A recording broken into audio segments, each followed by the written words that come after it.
La pregunta más común del cuidador, Edward Bleiberg, que enviaba a los visitantes de las galerías de arte egipcia, del Museo de Brooklyn, es una pregunta directa pero saliente: ¿por qué se rompen las narices de las estatuas? Bleiberg, quien supervisa las extensas colecciones de arte egipcio, clásico y antiguo del Oriente Próximo al museo, se sorprendió las primeras veces que escuchó esta pregunta. Había dado por sentado que las esculturas estaban dañadas. Su formación en egiptología alentó a visualizar cómo se vería una estatua si todavía estuviera intacta. Podría parecer inevitable que después de miles de años, un antiguo artefacto mostrara desgaste. Pero esta simple observación llevó a Bleiberg a descubrir un patrón generalizado de destrucción deliberada, que apuntaba a un conjunto complejo de razones por las que la mayoría de las obras de arte egipcias en primer lugar se desfiguraron. La investigación de Bleiberg es ahora la base de la conmovedora exposición Poder llamativo iconoclasia en el Antiguo Egipto. Una selección de objetos de la colección del Museo de Brooklyn viajará a la Pulitzer Arts Foundation, más adelante este mes bajo la codirección de la cuidadora asociada de esta última, Stephanie Weisberg, combinando estatuas y relieves dañados que datan del siglo XXV a.C., al siglo I después de Cristo. Con sus homólogos intactos, el espectáculo da testimonio de las funciones políticas y religiosas de los antiguos artefactos egipcios y de la cultura arraigada de iconoclasia que condujo a su mutilación.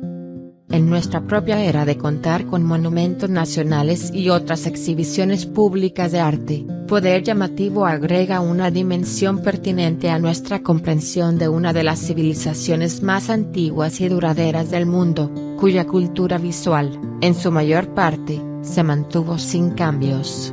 Más de milenios.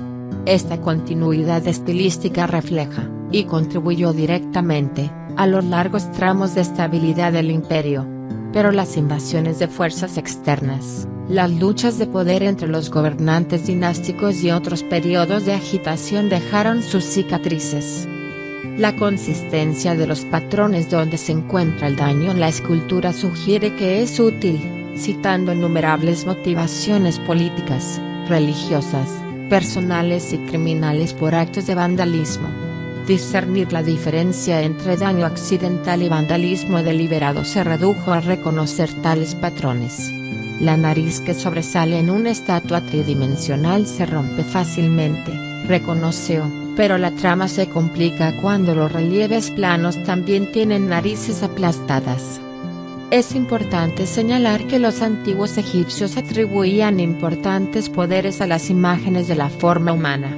Creían que la esencia de una deidad podía habitar una imagen de esa deidad o, en el caso de simples mortales, parte del alma de ese ser humano fallecido podría habitar una estatua inscrita para esa persona en particular. Estas campañas de vandalismo tenían como objetivo desactivar la fuerza de una imagen, como lo expresó Bleiberg. Las tumbas y los templos eran los depósitos de la mayoría de las esculturas y relieves que tenían un propósito ritual. Todos ellos tienen que ver con la economía de las ofrendas a lo sobrenatural. En una tumba, sirvieron para alimentar a la persona fallecida en el próximo mundo con regalos de comida de este. En los templos, se muestran representaciones de dioses recibiendo ofrendas de representaciones de reyes u otras élites capaces de encargar una estatua. La religión estatal egipcia fue vista como un arreglo donde los reyes en la tierra proveen a la deidad, y a cambio, la deidad cuida de Egipto. Las estatuas y los relieves eran un punto de encuentro entre lo sobrenatural y este mundo, dijo, solo habitado o revivificado cuando se realiza el ritual. Y los actos de iconoclasia podrían interrumpir ese poder. La parte dañada del cuerpo ya no puede hacer su trabajo. Sin nariz, el espíritu de la estatua deja de respirar, por lo que el vándalo lo está matando. Martillar las orejas de una estatua de un dios no le permitiría escuchar una oración. En las estatuas destinadas a mostrar a los seres humanos que hacen ofrendas a los dioses, el brazo izquierdo, que se usa más comúnmente para hacer ofrendas, se corta para que la función de la estatua no pueda realizarse. La mano derecha se encuentra a menudo en las estatuas que reciben ofrendas. En el periodo faraónico, hubo una clara comprensión de lo que se suponía que debía ser la escultura, dijo Bleiberg. Incluso si un pequeño ladrón de tumbas estaba mayormente interesado en robar los objetos preciosos, también le preocupaba que la persona fallecida pudiera vengarse si no se mutilaba su imagen. La práctica predominante de las imágenes dañinas de la forma humana, y la ansiedad que rodea la profanación, se remonta a los comienzos de la historia egipcia. Las momias dañadas intencionalmente del periodo prehistórico, por ejemplo, hablan de una creencia cultural muy básica de que dañar la imagen daña a la persona representada. Del mismo modo, los jeroglíficos de instrucciones proporcionaron instrucciones para los guerreros que están a punto de entrar en batalla: crear una efigie de cera del enemigo y luego destruirla. Una serie de textos describe la ansiedad de que su propia imagen se dañe, y los faraones emitieron decretos con penas terribles para cualquiera que se atreviera a amenazar su semejanza. De hecho, la iconoclasia a gran escala fue principalmente un motivo político, escribe Bleiberg en el catálogo de la exposición Poder Llamativo. Las estatuas desfasadas ayudaron a los gobernantes ambiciosos y a los posibles gobernantes a reescribir la historia en su beneficio.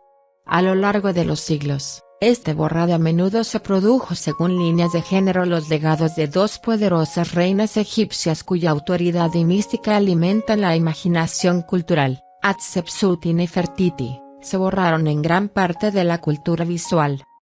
El reinado de Hatshepsut presentó un problema para la legitimidad del sucesor de Thutmose III, y Thutmose resolvió este problema al eliminar virtualmente toda la memoria imaginaria e inscrita de Hatshepsut, escribe Bleiberg.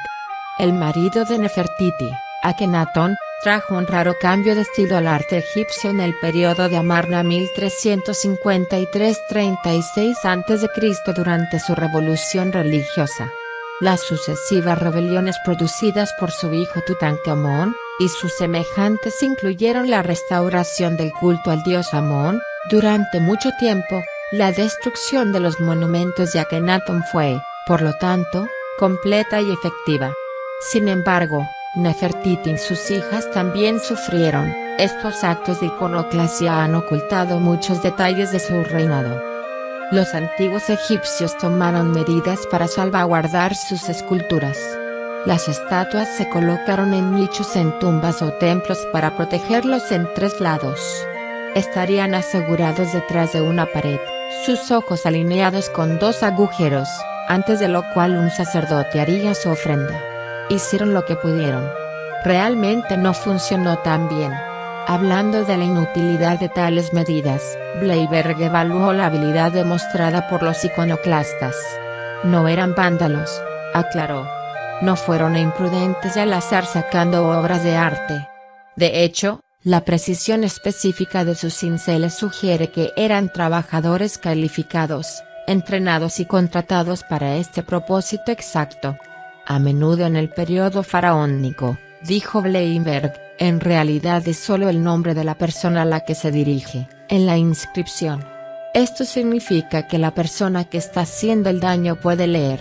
La comprensión de estas estatuas cambió con el tiempo a medida que cambiaban las costumbres culturales. En el periodo cristiano temprano en Egipto, entre los siglos I y III después de Cristo, los dioses indígenas que habitaban las esculturas eran temidos como demonios paganos. Para desmantelar el paganismo, se atacaron sus herramientas rituales, especialmente las estatuas que hacen ofrendas. Después de la invasión musulmana en el siglo VII, según los estudiosos, los egipcios habían perdido el miedo a estos antiguos objetos rituales. Durante este tiempo, las estatuas de piedra se recortaron regularmente en rectángulos y se usaron como bloques de construcción en proyectos de construcción.